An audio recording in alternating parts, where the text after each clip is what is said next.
Still going strongly in the closing minutes. Great run by Kevin McAllister! What a goal that is! Delivery's good, there's Hagen. Now McGrillen, he scored! It's Stokes on a hat-trick! Goal number 3 for Anthony Stokes! Ralston saw off Robertson and delivered! Sybil scores! That's the goal! That's the moment! Samuel off and running again. Is it going to be the hat-trick? You know it is. This is Falkirk Daft. Well, at least one team got a victory over a team from Fife at the weekend at the Falkirk Stadium. Congratulations Hamilton on their SPFL Trophy Trust win. Hello and welcome to Falkirk Daft. My name is John McAnally and this is your podcast dedicated everything to do with the mighty Bairns of Falkirk. Ross is away down south working, so we had to find a substitute ginger god of pod. So please welcome to Falkirk Daft, the voice of Falkirk Television, Mr. Lewis Connolly, everyone. It's nice to be back, mate. Thanks for having me on. I know. Second time on the podcast. Really appreciate that, Lewis. We'll get into the Kelty game just in a bit. You were obviously, I'm guessing, at Hampden on Saturday for the Scotland game. I was. It's been a weekend of football. I had the Falkirk game on Friday night, Hampden, as you say, on Saturday. And then I was actually down at the stadium yesterday for the Wraith Hamilton game as well. It was weird, wasn't it? Just seeing, like, because I was watching it on the telly and I was just like, there's Wraith Rovers supporters sitting in my seats. Get out! Aye, it was strange. It was so strange being surrounded, and there was no neutral bit either. No. So I ended up, just because I know some friends for the Scotland trips, and one of them had a spare ticket, and you can have it on you go. And so I was sitting in with one half of the fans, and it was so weird as well being surrounded by them. And of course, I think the thing that brought home as well is just how differently we all see a game when we have a vested interest in it. Yeah. It was like around about me, you get it, ref, get him off, that, shouting blue murder. And I'm sitting there going, that's not even a free kick, never mind a red card, Is that the sending off, the David O'Reilly one? That was... From my angle, it looked like it was a hand in the face. It didn't look like an elbow, which is what the players kind of gestured it was. So, I don't know, I'd like to see it from the other side, but certainly from where I was, strong yellow, not a red. You were in the Wraith end, weren't you? I was just into the Wraith end, yes I was. Did you mop up all those glorious Fife tears at the end? Do you know, I thought I'd be better than that. I don't see the need to put it in a wee can and drink it, unlike certain folk. I thought we'll be the bigger man on that one. Right, so all right, okay. I mean, you would sell a fortune if you mopped up all the tears at the end, put it into cans and sold it. You would have made a fortune. Just to Ross, aye. Yeah, exactly. So that was obviously the focus. Well, I tell you what, they went to some lengths. I thought they put black over all our sponsors, like all the advertising. I thought, I don't think I've ever seen that done before, but they certainly went to lengths to cover up all the advertisers. Yeah, which they're maybe not going to be too happy about, but I guess it's probably contracts and all the rest of it. But it was just strange being there in our stadium with different sets of fans. Aye, it was strange. I know. Well, there you go. Listen, I've got an apology to make before we go on with the show this week. I for the Kelty game, I was in hospitality. It was my little brother's 40th. I treated him hospitality. Great night out, apart from the result. Chatting to all the big guns in the hospitality. But I was in obviously the nice seats, and the game was progressing, and I get a tap on the shoulder. It's from John McGlynn's partner, and she goes, "She's not very happy you." I said, "What do you mean?" And she goes, "Well, a comment you made about her dad." I went, "Oh, that's John McGlynn's daughter." I went, "Oh, right." She goes, sitting 2 seats away. We've listened to the podcast. I was like, "Oh no, this is the moment where you realise that people actually listen to this podcast." Like, "Oh no, what have I said? What have I said?" I'm just like immediately going back. Racking your brain. Going, Yeah. What have I said? What have I said? What have I said? She goes, "What you said about Craig McGuffey's goal, insinuating that our dad was certainly doing something pleasure. I believe probably a polite way is pleasuring himself to Craig McGuffey's goal." And I went, "Oh no!" And she said to me, "I can't look at that goal ever again. I was like, oh, I'm so sorry. So sorry about that. So I honestly... Was it a lie, though? I mean, well, was it a lie? Exactly. So I'm really sorry. I forgot. I do realise that people do listen to this podcast. I actually didn't catch the name of John's daughter, but they were a great laugh. And shout out as well, I was speaking to a few people, Stevie Gibson and the rest of the football fans in training. Boys, they were all up in hospital. Yep. Met Callum, who was on the podcast doing the guest punditry a couple of weeks ago as well. They were great crack throughout the match. Big Mark trying to get a sing-song going in the main stand. Failed in many attempts, but you got to encourage his enthusiasm for it. They're a good bunch of lads. I know them. They're a good bunch. Top lads. So I had a right good night in hospitality, apart from the result, which we'll get into in just a bit. And you're back on speaking terms with the McGlynn family now. I hope so. Maybe not after this episode, though. We'll wait and see. Right. Okay. Shout out. We are working on the bucket hats. This has been our project for the Cup semi-final. Ross loves a bucket hat. Ross still thinks he's part of the young team, with Stone Island and all that. Thinks he's Danny Dyer. We're working on the old bucket hats. They are coming with very soon. I just looked for a report on it there at the last minute, but we'll have them out in the next week. Just finalising the details, dotting the I's, crossing the T's. But we will have them up for sale this week, it looks like, if you want to get Cup semi-final ready with them. The reversible bucket hats. All the profits go back into the club through various ways. So any profit which we make on the bucket hats are going to go straight back into the football club. But keep your eyes peeled on our socials for the details on that. Other things, everyone's getting involved. Cup semi-final fever as it hits Falkirk. The FSS, this is a bit of an exclusive actually, FSS and the Equity Bears have teamed up to release a new Falkirk fundraising t-shirt celebrate the semi-final appearance. You might have seen this on our Twitter. It's Football Tweets. I don't know if you've seen this, Lewis. They do little cartoons. Yeah, they're really good. Yeah, so they basically they've done they did an illustration of the Kai Kennedy's semi-final goal against there and put that on a t-shirt, and you can be able to buy that very, very soon. It looks like they will go on sale on Thursday from what I hear. And basically with that as well, Equity Bears are aimed with the profits or whatever, they're going to aim to sponsor the shirts of first team players, which they then raffle off to help local charities, which is great. They do that every year. And the FSS are obviously going to put the money back into the club by buying shares for the club. So keep your eyes out for that.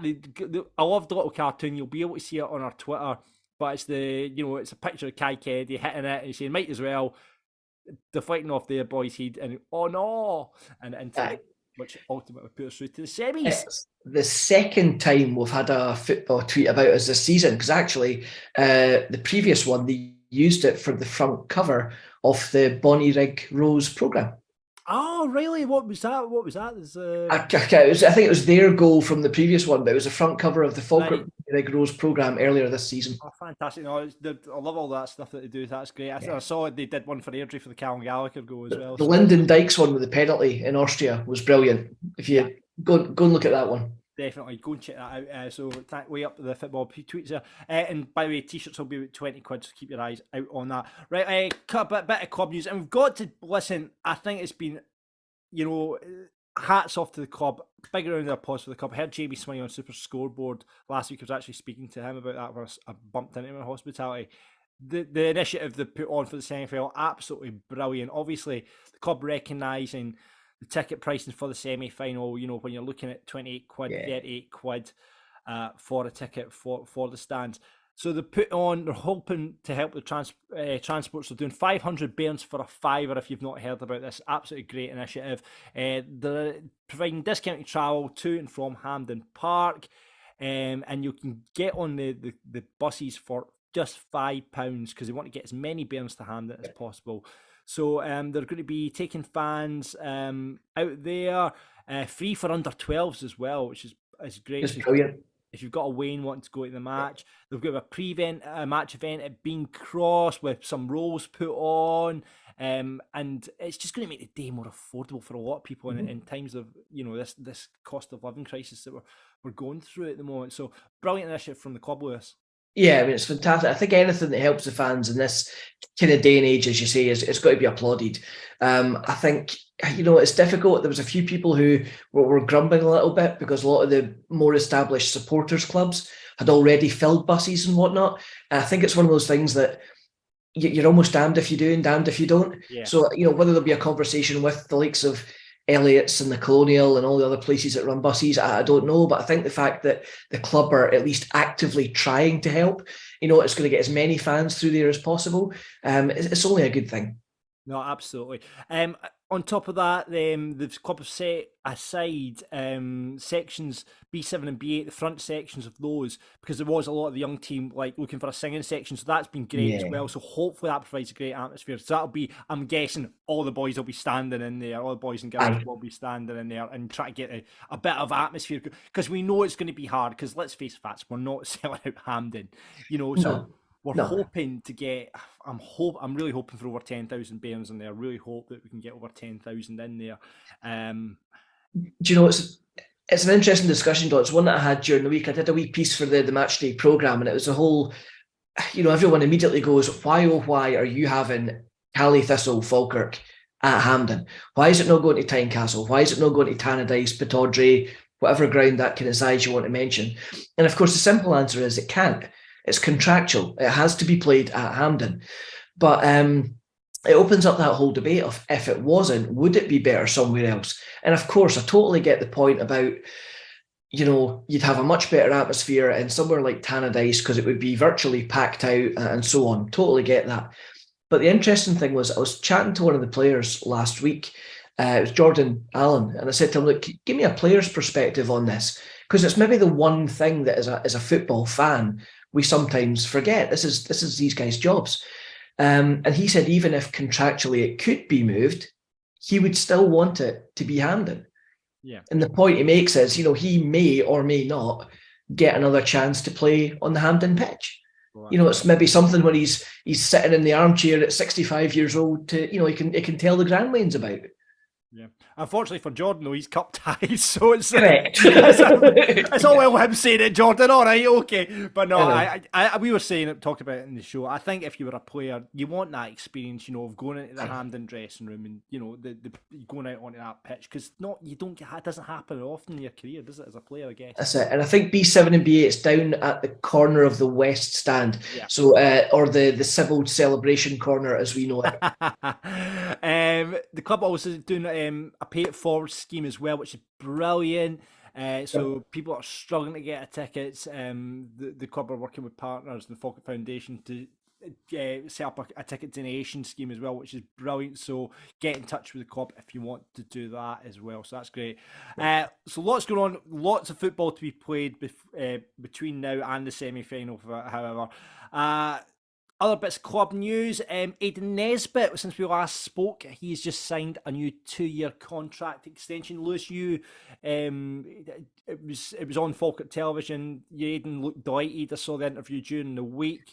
Going to keep him at the club until 2025. Obviously, 56 appearances, he'll be 57 now. In the navy blue, 11 assists this season. Good to get him on the books again for next season. Yeah, I think so. First and foremost, let me just say, I think this season, Aidan has proven a lot of people wrong. Yeah. Last season, he was always shown for the ball. He was always trying. There was no question about work rate and effort, none.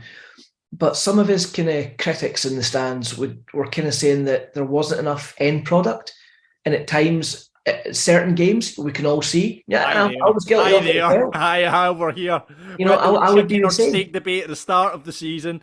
Well, exactly, and I was no different. There were certain games where sometimes you're like, there's just a wee bit more to come, and we weren't seeing it, and that's why the fans, I think, were getting a bit frustrated. But I just have to take a wee minute just to give him a lot of credit, because I think this season, whatever John McGlynn's done, whatever, the change in the coaching methods or whatever that he's responded to, I think we're now seeing that end product. As you say, what is it, 11 assists now for the season? So we're starting to see that end product. And if he keeps that form up, then I think it's great to get on a new deal. Certainly playing him in that more central role. And, I think we saw when he got put out wide against Ayr He's not as well suited because his engine, and he is always looking, he's always available for the ball to take the ball into tight spaces and things like that. Yeah. I think he kind of thrives on that. And to be fair, one thing you can say about Aidan Nesbitt is his engine up and down that park is he's back and forth. Yes. So yep. He is a real hard worker for the team. So probably well awarded. And hopefully there'll be a couple more contracts announced in the next week while as well. I know they're chatting to a few, but we'll see what happens. Yeah, there we go. Right, Falkirk Women's 6, Airdrie Ladies 1. We didn't get the chance to talk about that in the podcast last week. Kirsty Gilbert with 2, Eva Rule, Susan Wyatt with 2 as well, and Kirsty McLeod all getting the goals for the women in that match. And they went on against Giffnock yesterday and they won 3-0, and that was just ahead of the split. Kirsty Gilbert again with 1, Vicky Wood and Amy Wenathan with another 1 as well. So Falkirk Women going good guns at the moment in League 1. Pushing towards kind of title promotion and getting into that top half of the table. So well done, all the women. Fantastic. Really going around. Chats to Charlie on our Discord channel. As ever, she keeps us up to date with everything that's going on in the women's game. So thanks, Charlie. A little bit of club news. If you like your golf, they've got a golf day happening on the 27th of April. That's sponsored by Kerr Stirling. It's happening at Glen Bervey. You get your 2-course lunch, some breakfast, roads. There's going to be a Q&A with some former players as well. Any hints on who's that's going to be, Lewis? Hand on heart, I don't know who that one is. Yeah. I can find out. Again, are a team of 4 now, 475 plus the VAT. Get in touch with one of the Grahams at the club, and you get sorted out for a golf day. I'm not a golfer. I am terrible. Right there with you, mate. Right there with you. I don't know how the greens are so immaculate either. Because when I missed one, I'd be like leathering that green. I know. I'm so frustrated. Like, honestly, I struggle to hit the ball. That's how bad I am at golf. I love it. It's a game I'd love to play, because it's quite, going out there and walking around and hitting the ball, but I can see why it's so frustrating as well. So, yes, if you're a golfer, get involved in that on the 27th of April, just ahead of the Big Cup semi as well. So that should be a cracker. Right, put it off long enough while we talk about the game on Friday night, will we? Every week on Falkirk Daft, however, we get a guest pundit on. Lewis has been a guest pundit before, and this week is no exception. Please welcome to Falkirk Daft, it's Craig Schofield. How you doing, boys? How you getting on? Good, mate. Good, apart from Friday night, which we'll get into just in a bit. Craig, when did you start supporting Falkirk? How did you get into Falkirk? What's the crack? Good question. So I knew that question was coming, and I was thinking about it. And I'm honestly trying to stretch the memory back because I've been going to the games for as long as I can remember. I distinctly remember asking my dad for a Rangers and Celtic shirt when I was younger, trying to support a big team, and get told, no, you're not doing that. And then it was my mum, actually, she was the one that got us the first season ticket, which was the year we were ground sharing at Oakville View with Steny. My first memory that I've got, I know I was at Brockville and I know I was there at the last game, so there's a photo of me there, but can't remember at all. Yeah. First memory is Jason Lee missing a penalty and a 0-0 with Clyde, which is probably a sign of things starting. And then for there, it's just been season ticket after season ticket after season ticket, fun and joy and laughter. What a season to start, Jason Lee is the main man. Remember that was David Sousa up front beside him, I think. Sousa, yeah. That was the strike pairing. Oh, what a lethal duo. Heavy days. I know. Remember Jason Lee scored that magnificent, I think it was the opening game of the season, that Oakview, that big scissor volley. Scissor kick, yeah. Tremendous. And then it all went downhill after that. Right. So you're obviously part of the young team, Craig. Who's your favourite Falkirk player of all time? Because it's been great to get the young team on and giving us, because me and Lewis will go straight to Latapi, Stainrod or Crunchy. Who's yours? He'd always answer for kind of outrage. I'd say it's probably Latapi and Volk's probably the two that stand out. Yeah. I've kind of went with kind of three of my kind of personal favourite players that I went with. So the first favourite player I remember having was Danny McBreen, going back right to the very start. Goal machine. Honestly, I remember his goal. We drew Rangers 1-each, mind that header he scored. First year up at the stadium. That season we won, I think, 2 home games, and they were the last 2 home games of the year. But I remember Danny McBreen scoring a header. After that, probably Darren Barr. I just thought he was a cracking centre-half. Yeah. Scotland International. Kind of dragged me to also supporting Scotland just with him being in the squad. because let's be honest here, like, you don't really see Falkirk players playing for Scotland, and I don't think we're going to get any time soon, to be honest with you. And then finally was Michael McGovern. I thought just a brilliant goalkeeper. Obviously captained us for a couple of seasons, and a player that I just think doesn't get enough credit for Falkirk, because I thought at the time just a brilliant keeper. Made some stupid saves.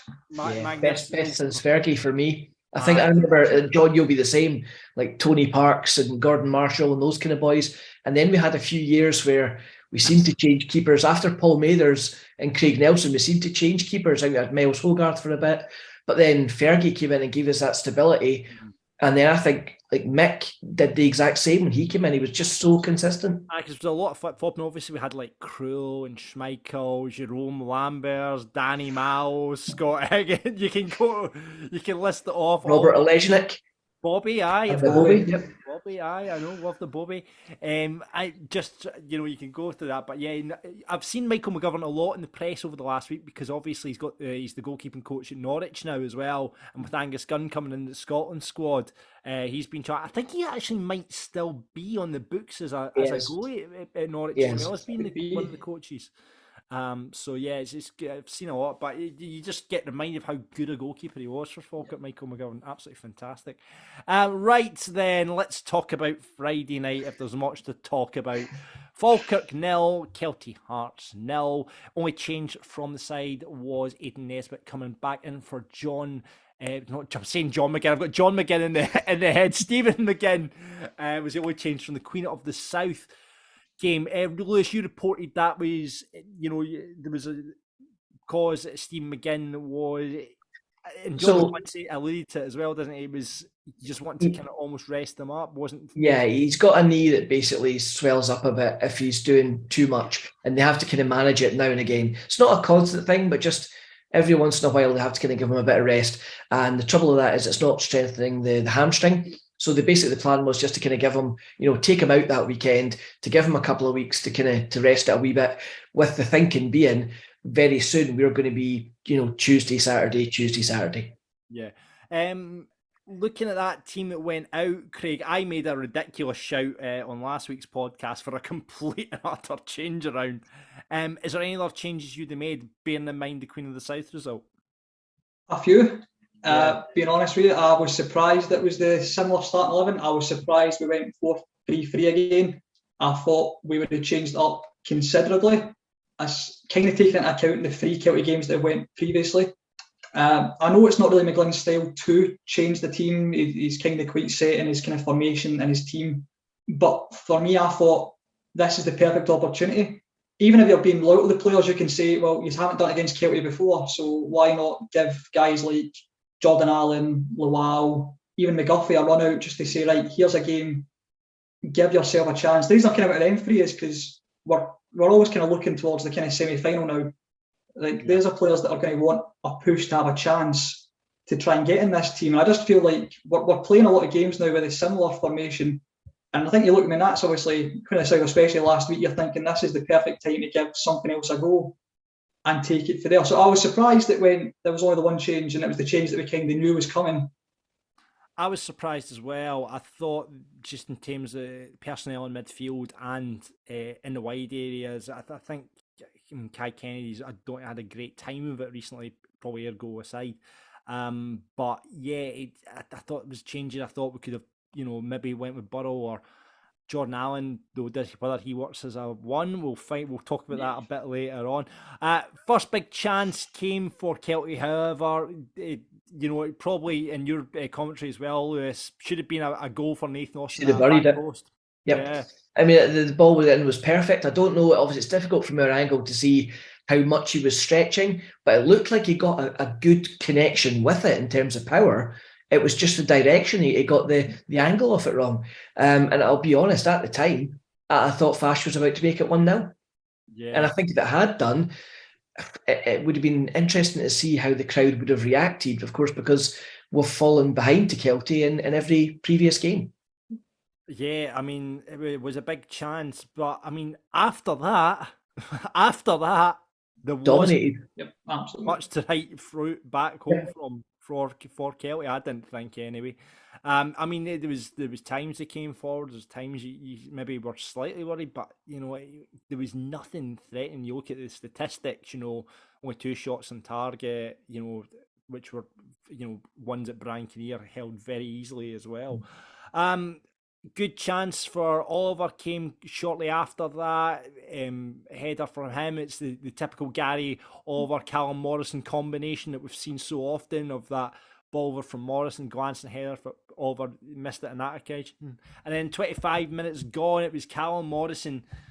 You had one of those moments where you think, shoot Callum, shoot, and he chose to put the ball in. That was a huge chance, Lewis. Yeah, I mean, we had, umpteen chances, I think, and that's, the manager said it as well. I think part of the frustration was not just, dropping the points, but we didn't play that badly. The one thing that stuck out for me was, you compare, and I know it's difficult because we're all frustrated, especially right after the game, and you've dropped points at home, but take a minute and compare that game to the previous 2 against Kelty, and actually, we've played not bad. Yeah. And we certainly had more than enough chances to win it. No, absolutely. That was a big chance. I mean, I don't know where you guys are sitting from, but I was amazed that Callum didn't pull the trigger on that and he crossed it rather than shot, because it's just like from that kind of range and that kind of angle, Callum Morrison's usually deadly, Craig. Absolutely. And then I think, especially when you look at the angle, you're thinking the only reason you can think of him passing across is that he sees somebody that's just going to roll it in the open goal. But obviously behind the south stand, for the south stand, it's hard to really see what he's really looking at. But to me, it's like he's just played a pass and then the defender's just cleared that away. And as you say, it's not usual for Morrison for that position. Usually, you're expecting him just to put his laces foot, right foot, left foot, and see what happens. Yeah. Craig, do you think Kelty came for a point? Absolutely, yeah, absolutely. I think when you look at, especially the second half. I mean, the only time I can remember them going forward was when they won the corner, and I think it was a mistake to Donaldson actually that got the corner. I can't really remember them pushing forward at any point. Austin obviously went off, and I don't remember the striker that came on for him really getting a kick. I don't know if maybe they consciously came for a point or whether they've just kind of retreated into the sort of, right, if we can grab a goal, that's great. But for me, I don't think they came to really push us and try and attack us at any point. No, absolutely didn't do anything. And then we had a goal ruled offside. Let's talk through this one. I've seen freeze frames of it. It was never offside in the first place. And then obviously the offside was called against Kai Kennedy, who didn't touch the ball, didn't really get in the goalkeeper's way from what I could see. And it looked to me a legitimately good goal. Yep. Am I wrong? Lewis, I mean, in commentary, you were very much... at the time, I think we were just perplexed because I thought at first maybe it's Gary Oliver it's been given against. We thought maybe he was the only one, but looking at it again and getting some screenshots over the weekend from the analyst guys, and they literally did a second by second going through the play. At worst, Kai Kennedy's level. At worst. The rest of the time, he's onside. And sadly, it's another week when we end up having to talk about bad refereeing decisions because, and to be fair, I don't put the blame for that one on Ross Hardy. I put that on his assistant referee on the far side because he was looking right across that line. And Kai Kennedy's not even touched the ball. He's not interfering with play in any way, shape or form. Not at all. A ludicrous decision. And it's literally cost us the game. Well, I tell you another thing that cost us the game, because, I mean, it wasn't much to write home after the first half, but coming out the second half, and then a blatant penalty, an absolute, I could not believe it. I 2 hands on Callum, was it Joe Cardo, I think it was? 2 hands on Callum Morrison. Unbelievable. I could not, oh, Jesus. Honestly, I've got a pal who referees in the East of Scotland League, and I almost message him every week with a video going, mate, what's going on here? Why do these things keep happening? Because it's every single week you're thinking to yourself, what have we done to annoy somebody? Because, again, I mean, you see the South Stand, Morrison's went by him, he's going to shoot with his left foot, he's probably going to score. The guy's realised he's beat, the 2 hands on his chest and just pushed him to the floor. And then nothing, the silence after. It was that wee pause as well, wasn't it? It's the fact that everybody in the stadium, for like 2 or 3 seconds, there was just that, well... you wait for the whistle, and then Aye, this is the part you blow that whistle, mate. Come on, Yeah. we're waiting. It was unbelievable. I mean, two hands on him, and I can't see how the ref couldn't give a penalty for that. Do you think it reminds you guys of not just one, the 2 in 2 weeks that happened to Juan Alegria?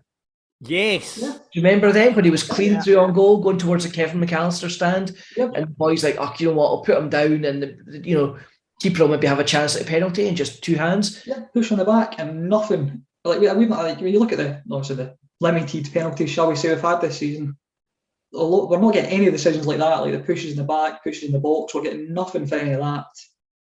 I know. It was frustrating. I can't contemplate why it wasn't a penalty. But yeah, there we go. So then we had an offside goal. They had the penalty decision, and then we keep plugging away. Obviously, the changes were made. Were they made quick enough for you, Lewis? I thought perhaps one change might have been a bit earlier, but I can see why the management want to be loyal to the guys who've been playing in recent weeks. I think it'll be interesting to see what happens in coming games with us. I think, and this is nothing that the management team have said, but I've just got a gut feel you might now see a bit more rotation in the next few weeks, especially with, as we mentioned before, the Saturday, Tuesday schedule coming up. Yeah, the changes were made just about 60th minute. Jordan Allen came up. Craig McGuffey came on as well. My thing is with it, obviously, what happened was Craig McGuffey came on, played on the right, moved Callum Morrison over to the left. For me, Callum Morrison should stuck on that right-hand side because he's just not effective or as effective on that left-hand side. And when you're pushing towards a game, you want your best players in the best position. And Callum, is our best player this season without a doubt. And moving him out of position to bring in McGuffey, I didn't agree with that change. And again, there was no change in formation, which meant it was Jordan Allen up front as that sole striker. And I just don't think Jordan Allen's a player that works as a one. He's a goal scorer, he's a fox in the box, and he's someone to play off of. We obviously tried that at Alloa with Burrow and Jordan Allen up front as the two, and it didn't work. But, that was one game, and playing, bringing him off the bench and putting him in that position where he's just as the one, it's not his game. It really doesn't seem to be his game. And then I thought it was a bad call from McGlynn, if I'm honest with you. Yeah, and I'd agree with that. And I think what's frustrating me, it's frustrating me all season actually, is that I almost feel Oliver is a perfect foil for a goal scorer because he does do the work, he does the running yards, and you can get but I can't think of a one game this season where Oliver's played as part of our front two. He's played games where he's been brought back into midfield, when we had Alegria, when Brell was starting again, he was in midfield, and whenever we bring a striker on, it tends to be Oliver that goes off. It's very rare that Gary Oliver gets left on, and then you see what he's like with a Jordan Allen, with a Roman Barrel. Yeah. You've never really seen Oliver as part of that front two. Would you like to see him as a 10 then? I think his best position is definitely, you saw it again on Friday night, you saw him, he drifts, and what we end up with is, because I think on Friday night we put a hell of a lot of crosses in on Friday, and obviously you're hoping Henderson gets up the park because he's obviously the main target man, but without him in the box, you're just crossing the ball, and Kelty were very comfortable with it. But Oliver was a lot of the time taking the kind of 1-2s off Kennedy, he was taking the 1-2s off Morrison, and then you're thinking, right, well, could he play almost in the Nesbitt role and kind of come across and do that? Because what we end up happening is Nesbitt, I feel, almost gets pushed out, and he doesn't get as involved as I'd like to see the Nesbitt get involved. It's difficult to say whether you drop Nesbitt and put Oliver in that number 10, but I'd like to see Oliver play further up, but with a strike partner, just to see how it works with him, just to see if he can play as that sort of foil for a more natural goal scorer like a Jordan Allen, like a Barrel. Do you think that would sacrifice Aidan Nesbitt then? Because if you were doing that, say you were going with, to use your example, let's say it was Jordan Allen and Gary Oliver as a two up front. Presumably for a second, you're flat four in midfield. You've got Cal Morrison and Kai Kennedy, but playing as orthodox wingers rather than inside forwards. And then you've got two in the middle. So suddenly you've got Big Hendo, you've got Stephen McGinn, you've got Max, and you've still got Aidan to accommodate as well. And that, So I think, which of those four would you go for? see, that's the hard part, isn't it? Because right now you're saying that. I mean, maybe I've been harsh on Aidan Nesbitt here, but the goal kind of contributions have dried up lately. I mean, he's been sitting on 11 assists for quite some time now. I mean, I mind that was going back to maybe January time. We're talking about the double-figure assists. Whereas Max obviously came in and has been brilliant. I mean, I'm not going to take anything away from Max. He's come in and been brilliant. McGinn obviously gives a bit of control. It would be harsh on Henderson, but probably McGinn and Max would be my starting two if we're going to go 4-4-2. I just think, and then Henderson could potentially come in for McGinn after about the hour mark when he gets tired. But do you sacrifice Aidan Nesbitt? It's difficult because Nesbitt, we tried Nesbitt against Ayr out wide, and I don't think it worked. I just think you're killing Nesbitt's talents by putting him out wide. He does have a great wee pass on him. He's a great kind of through ball, which again I think we don't see enough of. And again, I'm going to probably contradict myself here because Gary Oliver is our striker, and as you say, Oliver tends to come deep. So we're not getting Nesbitt the opportunity to play a through ball to a striker because there is no striker making the run through the middle. Well, it's difficult trying to pick like a good space starting 11 right now. I think. I think it is. We're trying to. It's almost like we're trying to accommodate. It's that Scotland thing, trying to accommodate and as much as our good person to say, but sometimes these sacrifices have to be made. I'd never thought of Oliver playing as a front two because you always think, Burrell and Allen. But see, that's an interesting combination. I'd like to see Oliver and Allen up together. And maybe here's old John and his tactics board coming out here now. Chat man, right? So here we go. Bear with me on this, right? Attacking midfield settle, Andy Muller. Here we go. four along the backs. We've got McCann, we've got Rowe, we've got Donaldson, we've got Brad Mackay, right? Right. And we have in front of them, we have the two sitting, Max, McGinn and Hendo, or Hendo and Max. Any kind of combination of those three, right? Yep. One in front of them, Callum Morrison, right?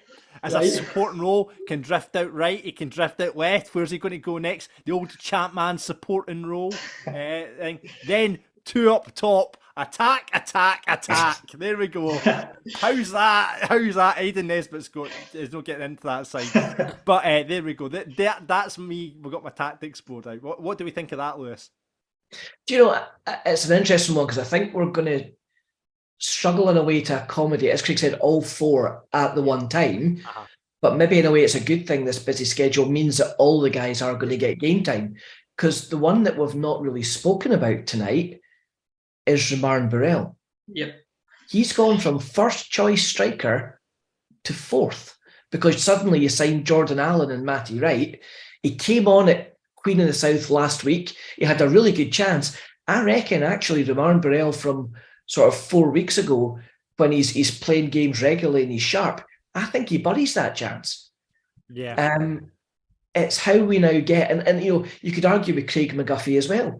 Craig McGuffey's been very, very similar to Romain Burrell. Hasn't really been getting when I say a game, I mean it hasn't had a start in about 4 weeks, And again, that header against Kelty, I think you could see by his reaction himself, he thought he should have scored that. Yeah. So it'll be interesting to see, can we get all these guys in, but can we get them all in and firing? And of course, we've got others like Matty Wright and Ola Lawal. Can we just sacrifice the whole midfield, just play loads of... Aye, big defence, Catenaccio, it's like primary school football, kick the ball and just have 25 folk chasing it into a corner. I mean, you have Ola coming off the bench as well, replacing Aidan Nesbitt, who I don't know if he was receiving treatment, so I don't know how bad that is. Hopefully not as because so all I got told by the manager at the time was it was similar to a dead leg, but a lot worse. He could basically not, he basically couldn't feel his leg at all. Rather than the old high school, somebody dunks you in the thigh and it kind of goes dead, but it's kind of localized. He said it was like his whole leg had just gone completely numb. But I think they were hopeful that give him a few days and he would certainly be back in training. And I haven't at the moment heard anything otherwise. But granted, I've not been down yesterday. Yeah, we'll see what happens there. Other things to write home about. Obviously, had Big Brad again. He's so good at that back post. Big Brad. I thought he had another really good game on Friday there as well. One off the line. And then we had Guffey's chance, like you said, Lewis. We had Max, deflected shot wide. Was that going in? I don't know. And that was it. I mean, I don't know if there was the urgency I was looking for. I thought Burrell was brought on far too late to affect the game. I thought he should have been the sub rather than Jordan Allen. We've seen that he can work as a one. If John was going to persist with that system, Jordan Allen's not the sub to make in 63rd minute. It's Romain Burrell that you bring on at that point to affect the game. But yeah, it was a frustrating night. I think tactically, substitutes, I just think, referees, the chances we had, it was just a really frustrating night and a really frustrating watch. And you could tell the crowd were frustrated as well at the end. Flip side here.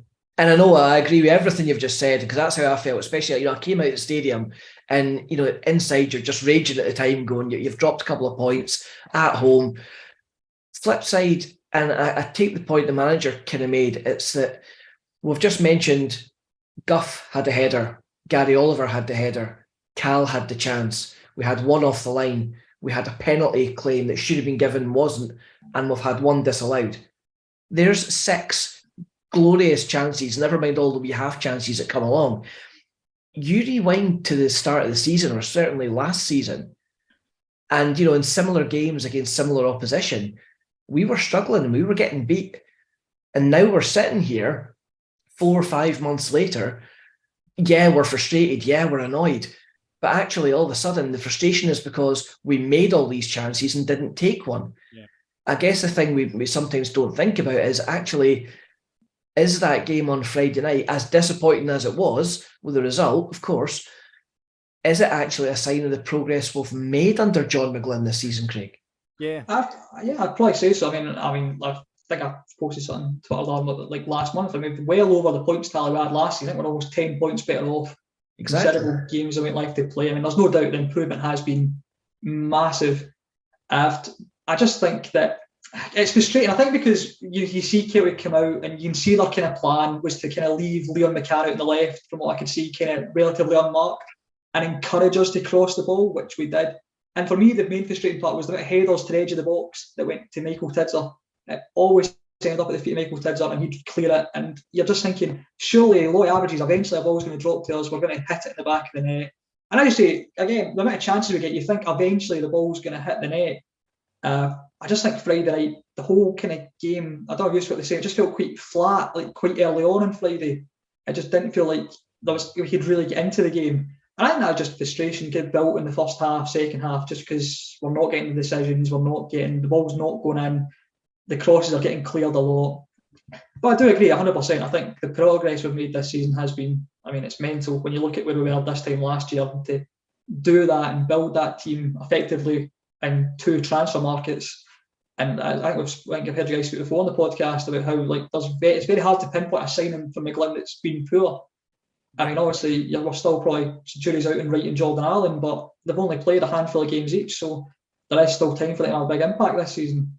Does that surprise you, Craig? Is it just when you say that Jordan Allen's hardly played and Matty Wright, given they are brand new signings, would you expect to see more of them? So I'm a Pulse Box and Airdrie fan. I obviously played with them last year, and actually what John said is we actually asked him directly, can Jordan Allen play as up front as a lone striker?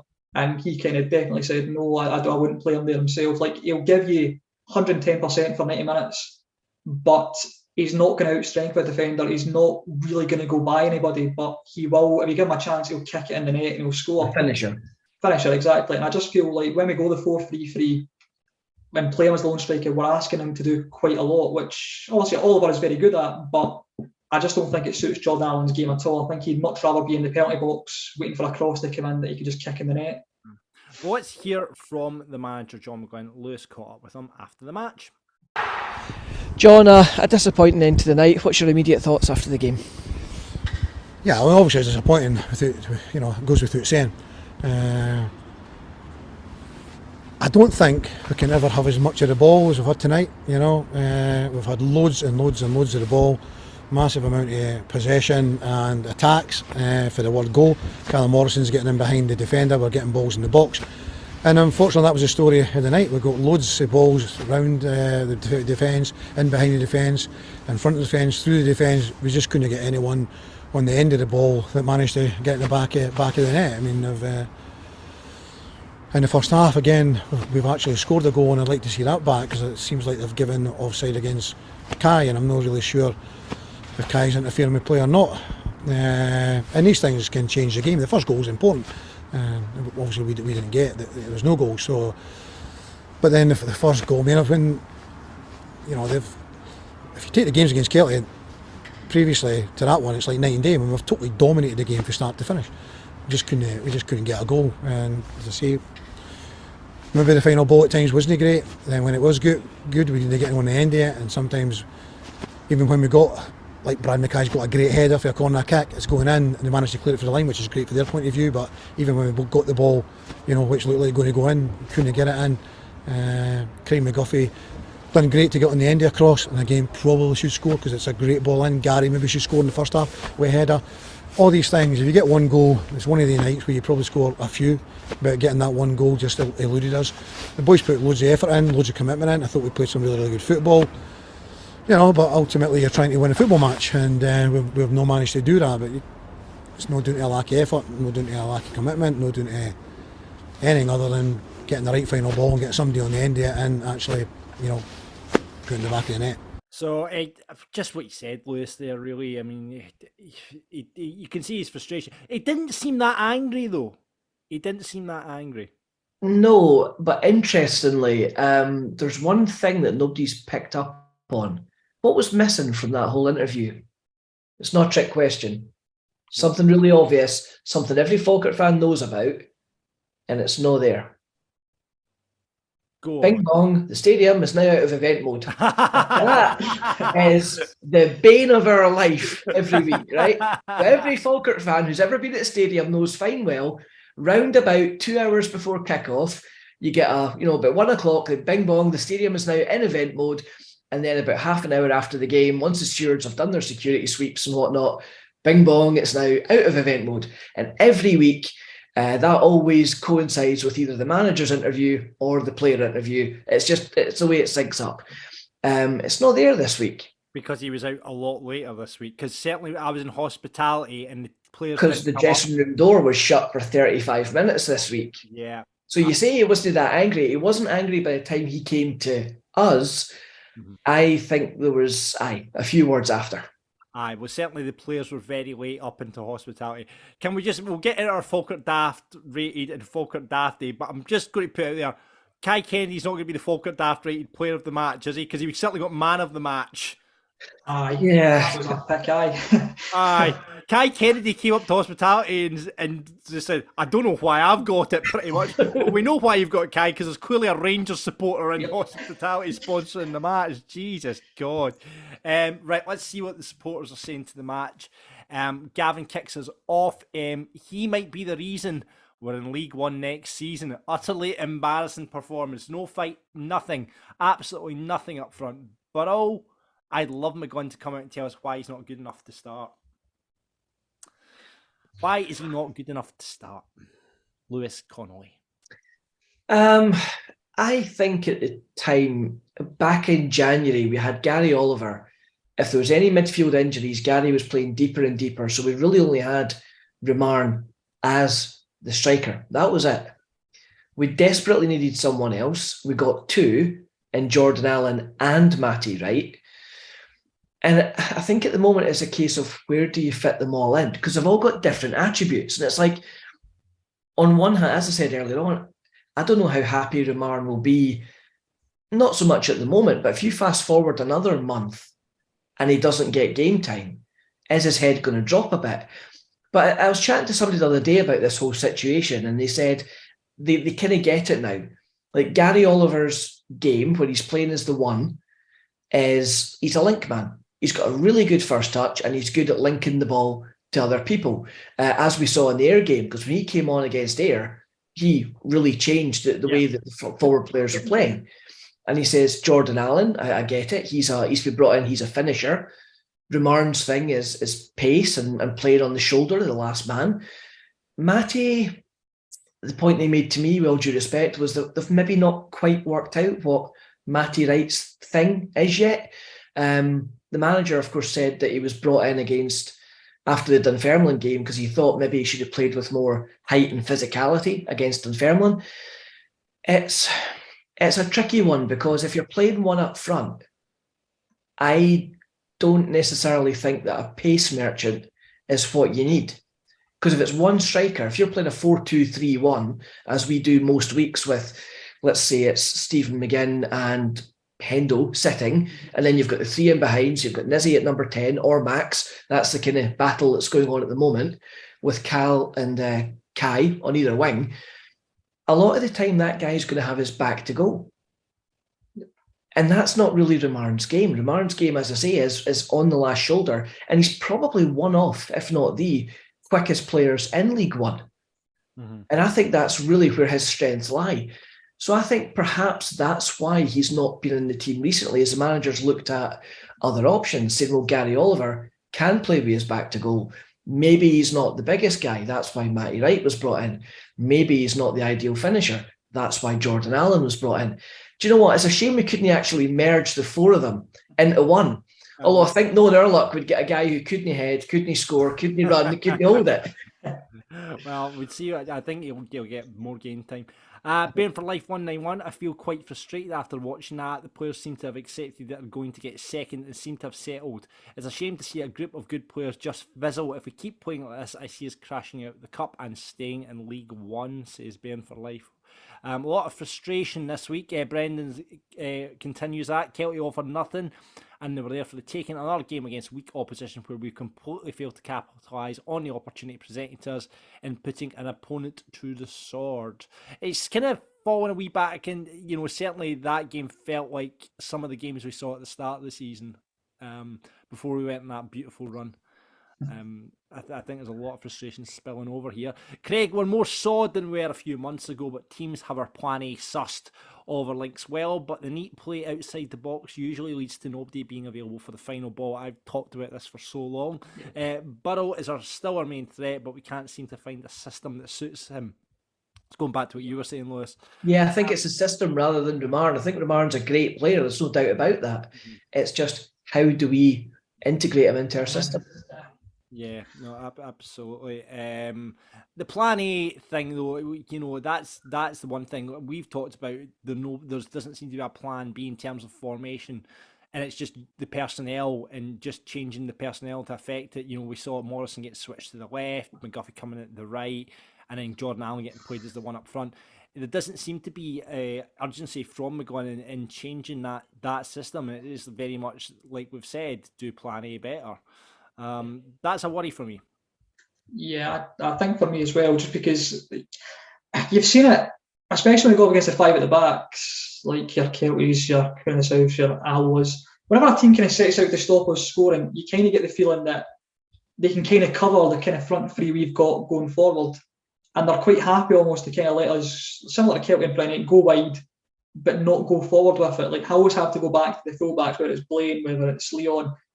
And then as soon as the ball goes to Morrison or Kennedy, they'll put a bit of pressure on, force them to go backwards again. And then we're then going to cross the ball. And as you say, on Friday especially, I thought it was crying out because we were dominating possession. It wasn't like we were at risk, you felt like, from if we threw our man up front, you didn't think there was going to be a risky Kelty going up the park and scoring a goal. And I was surprised it took to, 83rd minute, I think Burrell came on. Yeah. For me, I'd have had him on, probably, like I said, I would have had him on first before Jordan Allen, but I just think if we're going to play, if we're sitting at 0-0, 75th minute, we've got 75% possession. I think at that point we go, right, let's throw someone else on here, let's get Burrell on, let's see what happens with it and take it from there. Spot on. Vicky says last 3 league games have been grim, 0 goals and playing one up front. Yep, 1 point from 9, no goals scored. When we were winning, he said he couldn't change a winning team yet after the shambles in Dumfries. We get one change, probably enforced. We are completely predictable and easy to set up against. I can't disagree with that, I'll be honest with you. I can't disagree. No, I think this is our sticky patch. I think every team has one in the season, and there's no doubt that in the league, the last 2-3 games have been frustrating for all of us. And I think it's almost at the stage now where you almost look at the team selection with a blank slate for the weeks ahead, especially with the semi-final as well, because let's be honest, the jerseys are there to be not just received but earned. There's a chance to kind of throw that gauntlet down to the guys and say, we're going to Hampden. Who wants to play? You've basically got 4 weeks to show me. And I think there's maybe that freshness now to say, now that we have every single player in the squad back for the first time, with the exception of Paul Watson, do we just look at freshening things up a bit? Yeah. Yep. Martin, shite tonight. Oliver Allen, non-existent and Kennedy, player of the match. Surely a piss take.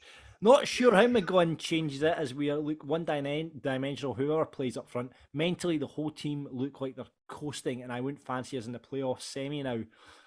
Worrying when you look over at Airdrie at the moment, I have to say, it's 18 goals or 17 goals in 3 games or something like that. 3 games, aye. Bearing in mind they've played Peterhead and Clyde, fair enough, but they also played Kelty and put past them, so aye, not great. Andrew, it looks like the most of the team are going through the motions and not enough energy around the park. Kelty came to sit back and frustrate, need to see better if they want to get to the final. Brian, cup run is papered over a massive collapse to let Dunfermline potentially walk away with the league by 12 to 15 margin would be a very poor league campaign. Can I just say right now, before we get into the Clyde game, we need to win next week. We cannot have those lot winning at the stadium. No. So I've got the stadium rigged just in case. Don't worry, it's not happening either way. Yeah, good. But just in case MI5 are watching, that was a joke, just to be clear.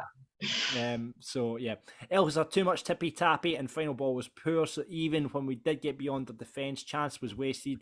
Burrell should have been on earlier, just like you were saying, Craig. Wasteful and frustrating night all around. It doesn't get much better. Colin, fucking dreadful. Not that. And a few words. Know that bothered about result. League is done. Playing the same team every feckin' game. I love how he said fucking and then changed it to feckin'. No, well done. And Alan, Burrow, Lolo, Guffey all need game time. Nothing to be learned from playing the same 11. Need to try different systems and formations. I think we should be doing that. But we need to beat Clyde. Yeah. And Donald rounds us off saying, not as bad as some are saying, could have won 2 or 3-0 with a bit of luck and decent referee, leaving us a little positive here. Another Stonewall penalty denied and a dodgy offside. Kelty came for a point and defended well enough, but 1 goal would have changed the game. Max, for me, was man of the match. Let's get into that then. Falkirk Daft rated. Who gets your Falkirk Daft rated, Craig? It's a tough one, because I don't think anyone played particularly badly, but at the same time, I don't think anybody played particularly well. Wee Max, again, I think was the best player in the park. I thought he was brilliant. But I'm probably going to give it to the wee guy that was handing out free pies at the end of the game. He's probably my Falkirk rated. There was free pies at the end of the game. I don't know who he is, but he's a legend. Yep, that wee guy. Yep, he was the one person that had a smile on my face at that game. So that wee guy, you're Falkirk rated this week. Right, okay, the wee guy handing out the free pies. Lewis, who have you got? Done. I'll second that. I never even knew. Seconded. I'm going to go. I toss up between. I've got 3 in mind. I've got Hendel, Wee Max, or Big Brad. For me, it was Max or Brad. I agree. Yeah. Aye. We'll give it. Do you know what? I'm going to give it to Big Brad because I think he's been really good, and just that one coming off the line, I think he's a real threat at set pieces, and I think he did all the basics. And that's the thing, Johnny. He did all the basics, did all the simple stuff, and he did it well without any drama. And you know what? I guess the thing we haven't said, while we've been talking about the penalty that should have been, the goal that should have been, the missed chances, we haven't acknowledged the fact that the defence and the keeper kept the back door shut. They did their job. They dealt with it really easily. They didn't have much to deal with. So yeah, Big Brad for me. Falkirk Dafty. I'm probably going to give mine to Gary Oliver, and it pains me to do that, but I just don't think he got a kick, really. Between Gary Oliver and the referee, one of them two. I'm giving it to the assistant referee for calling it offside. That's a good shout. I'm going to give it to myself for not realising that John McGunn's daughter was behind me. The comments. So I'll give it to myself. But yeah, no, I'll get assistant referee definitely in contention. Right, well, that's Kelty broken down. We'll get on to Clyde in a minute, but first of all, thanks so much for coming on, Craig. Really appreciate your time, mate. No bother, guys. Thanks very much for having me on. Brilliant. And if you want to be a guest pundit just like Craig is this week, drop us a DM on Twitter, Facebook, or pop down an email to our new fancy email address. Drop us at falkirkdaft@falkirkdaft.co.uk, or just write something in front of at falkirkdaft.co.uk and you'll get to us. Thank you very much, Craig. Right, cheers, guys. This is Falkirk Daft.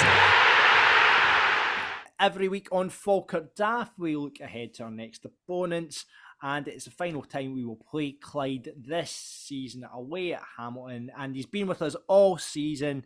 Let's welcome to Falkirk Daft. It's Paul from the Clyde FC podcast. How you doing, Paul? Not too bad, John. Football aside, that is. It's been a right old tough season. As you said, I've been on the show along the way, and you've seen the grey hairs increase. On Actually, you have. You've got grey hairs. Well, maybe I need to be more aware of my audience there, but yeah, it's been a rare old time at Clyde this year. We've got another ginger man in to help us. We've got Lewis from Falkirk TV in to help us this week on the show, Paul. I mean, looking at the table, 15 points from 30 games, Paul. Only 3 wins on the board this season. How tough has it been being a Clyde supporter? I mean, it's never easy, but this season has been. It's just been bizarre, to be honest, John. There's been games, and I think I touched upon this one of the last times I spoke to you. There's been games where we've been competitive. A lot of games, actually. A lot of games where we've been competitive, and it has been stupid mistake after stupid mistake that's cost us points. That being said, obviously we made the managerial change in November, I think it was now. Feels an eternity ago. After, I think it was a run of 12 defeats in all competitions for Danny. There was a wee bit of a bounce. The first 2 games, I think we played yourselves in Dunfermline back to back, and nobody gave us a chance of picking up a point in that game. In either game, and we wound up with 2 and a 5-5 aggregate over the 2 games, and we thought, right, okay, that's a decent start. That was perhaps maybe kind of hiding the fact we had Jordan Allen at the time, who obviously is now with yourselves. He hit a purple patch right around that time. He was just knocking them in for fun, and that maybe kind of plastered over some of the cracks that were still there. We were still conceding goals that we really shouldn't be conceding, or we could do better with, at the very least. Thereafter, it was much of a muchness, really. Well, since then, some games it's been okay. You're hard pushed to say for a 90-minute period that Clyde have had a 90-minute spell of real good performance. Yeah, I mean, we obviously took your goal threat away from you. How big a loss has Jordan Allen been since he's moved away, Paul? It's been massive. It's been absolutely massive. We've had 2 forwards kind of purple patches throughout this season, right at the very start. Ross Cunningham. Yeah, I mean, he was on fire. He was, I think, after 4 or 5 games in the league, he was still top goal scorer in Scotland. He was averaging over a goal a game in all competitions. Then that dried up for Ross. Then Jordan came into a bit of a spell. But now that we've lost Jordan, we were really hoping that Ross would kick on again. It's not really happened. He's been moved position as well. He's been kind of playing more out wide. I don't think he likes that position.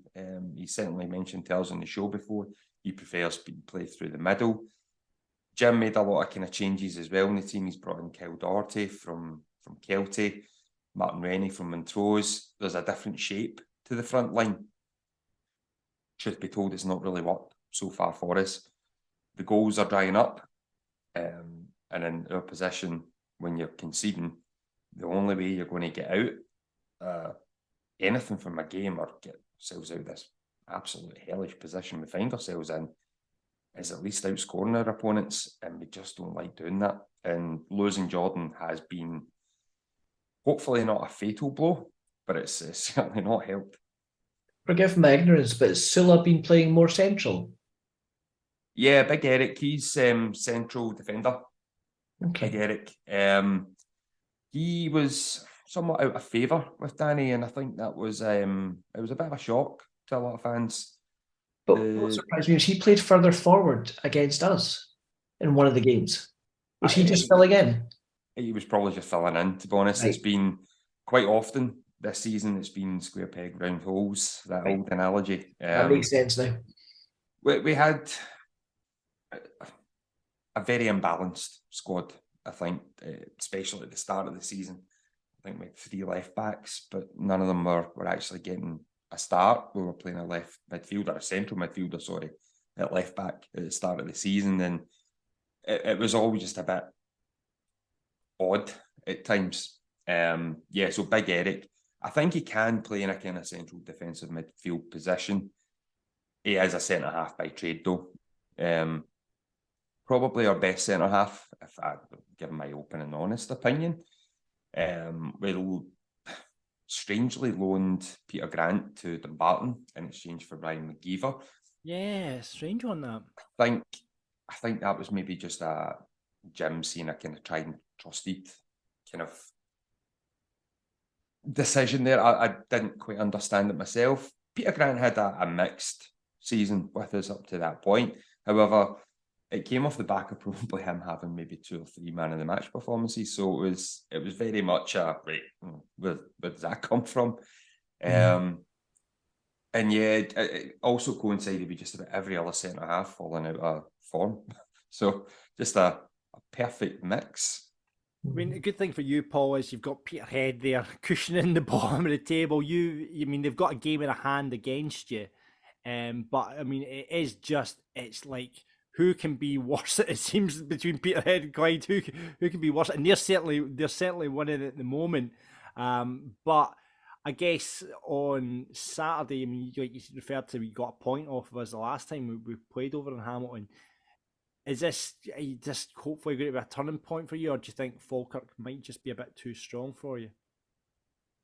Personally, this is me in my unofficial capacity. This is me speaking as a fan.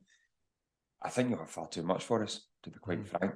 I mean, when you look at the position that the two clubs find ourselves in at the moment, we have a cup final in 3 weeks, which will be us going up to Peterhead in the hope that we are at least 3 points ahead of them, using our, can't believe I'm saying this, considering our negative goal difference at present, but a better goal difference than Peterhead. Minus 59 for Peterhead, that's unbelievable. Man. I know, and I look at ours and I'm like, it's horrible. It's utterly horrible, but it could be worse. That's yeah. It's almost like the Clyde motto at the moment. It could be worse. We could be Peterhead.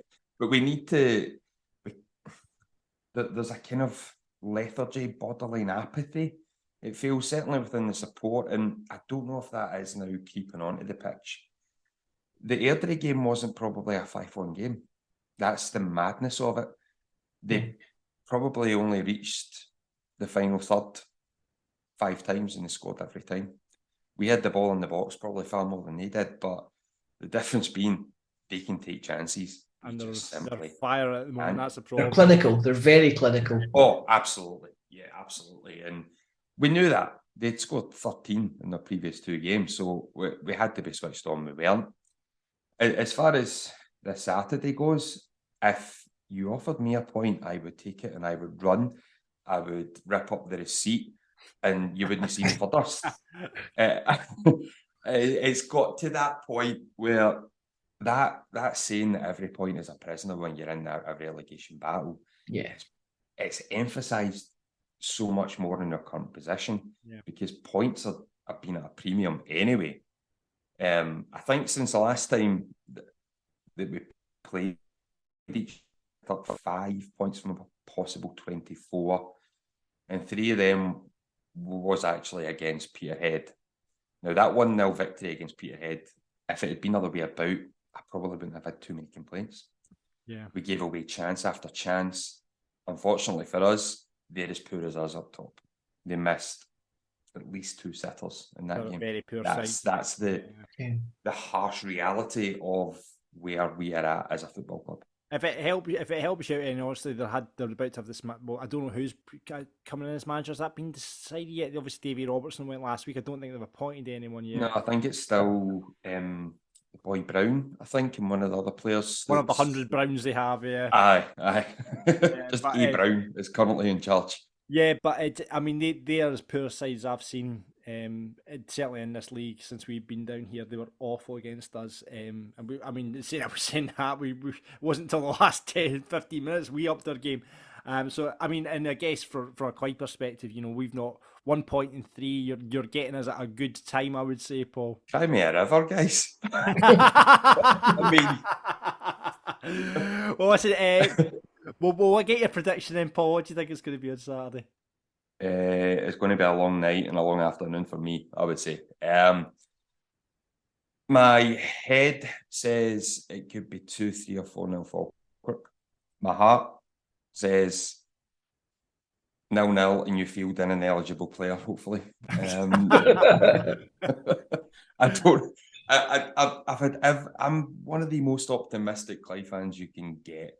I've been called a happy clapper and all sorts. Oh yeah. I find it really difficult now to even bring myself to go, we cheeky 1-0. If we're competitive and we do what we can, we have done well in spells, I think we can give you a game. I do think we can. But ultimately, if both teams play at their all, you win every day. It's as simple as that. That's just sensible. I still think you guys will have enough. I still think you will have enough. Peterhead, they went back 5 against us, as John will tell you, in a recent game. A couple of new signings, but still think you guys have more in the tank. Yeah, and I think the players that Jim brought in are of a better standard than probably what was there. Mm-hmm. Okay. Are we getting enough from them? No, not now. I think there was an initial improvement in the performances. Guys like Cammy Salkel brought in. He gave us a real bit of energy in the middle of the park. You weren't always seeing him on the ball, but you're just pressing. A simple thing in the game. Not allowing midfield playmakers just to string passes about willy-nilly. And that helped us. That absolutely helped us. A wee bit more kind of physicality up top. But again, I don't know if it's maybe just that they've been, I don't want to say dragged down because I don't want to be too offensive to our players because they're the ones that need to get us out this ultimately at the same time. But there's been a regression in these guys as well. And that's a major concern. Ahead of, hopefully, a playoff spot. But I don't think we can rest on that just now. It just takes Peterhead to pick up a point. Just 1 point, and then that game at Balmoor where we have an absolutely horrific record, even just against Peterhead anyway, horrific. It becomes a nightmare scenario where I would not put any money on us coming down the road not 10th place. Lewis, what do you think the score will be on Saturday? It'll be interesting to see how Clyde play without Jordan Allen, because last time at our place, I thought not just him, but him and Cunningham together operated really, really well as a two. They combined really, really well, and I haven't obviously seen the Billy since that game, so I don't know how effectively they've replaced him. I think we'll score a couple of goals. Be gracious and say Clyde might get one as well, but I think we might take it 2-1. But it'll be a wee bit of an eye-opener actually, just to see what Clyde are like now since that last game. Yeah, I wonder if you'll start Jordan Allen, because we all know what happens when ex-players go back to clubs. Every time we have an ex-player coming back to ours, I always go, oh no. Listen, Paul, all the best for the rest of the season. I sincerely hope it's the last time I do speak to you, however. Hopefully we're in the Championship and you're still in League One next season. But who knows? Who knows? But listen, thanks for honestly coming on over the course of the season. Really appreciated your company on Falkirk Daft. And all the best to the Bairns in the Scottish Cup semi-final as well. Thank you. Your own cup final, hopefully, to come. A lot more interesting and spectacular than ever, sadly. But all the best. Best of luck in the playoffs, because I think Thank you. I'll take that. Brilliant. All right, Paul, thanks for coming on Falkirk Daft. We'll speak to you soon. Cheers, Paul. Cheers. This is Falkirk Daft. So that is it for this week's Falkirk Daft. A bit more aggressive than normal. It's but has been over the last couple of weeks. Apologies again to John McQuinn's daughter. Thank you very much for listening. Lewis, thanks for jumping on. You'll be back on next week because Ross is away on his holiday next week. So yep. It's off to Fife. Yeah, we'll continue with the second Ginger God pod, Lewis Connolly. You're obviously going to be at the game, commentating for Falkirk Television. You can hear Lewis's dulcet tones on there if you're listening abroad. Lots of fans of you, Lewis. There's a lot of fans. We've got listeners right across the globe, and there's a lot of Lewis fans out there. And listen, again, thanks for the great job that you do on there. Remember, you can subscribe, rate, review on Apple, Spotify, wherever you get the podcasts. See our lovely faces on YouTube right now. Remember, buy merch if you want to get this Cup semi-final ready. Merch at falkirkdaft.co, merch.falkirkdaft.co.uk, merch.falkirkdaft.co.uk. It'll take us to our merch shop. All the profits go back into the club. It'll be a different link for our bucket hats, which we'll put on sale this week. Keep your eyes on our socials for that, and you can do that. All the usual places at Falkirk Daft on Twitter, Falkirk Daft Pod, blah blah, Insta, Facebook, all that stuff, all the socials, all the cool kid stuff. All the cool kid stuff, you get us. And remember, join our Discord chat as well. All the links are below for that. That is it for this week's Falkirk Daft. You're going to have to do the catchphrase, Stuart Lewis. Hey, thanks for your time. And Ross, yeah, not that catchphrase, Lewis. Not that. Mine's more important than his one. No. Thanks for your time. Yeah. Okay. In fact, you do your catchphrase because Ross is expecting unexpected. So I'll wrap it up and then you do your catchphrase. Right? Okay. So that's it for Falkirk Daft. Thank you very much for listening. And until next time, Lewis Connolly. Thanks for your time.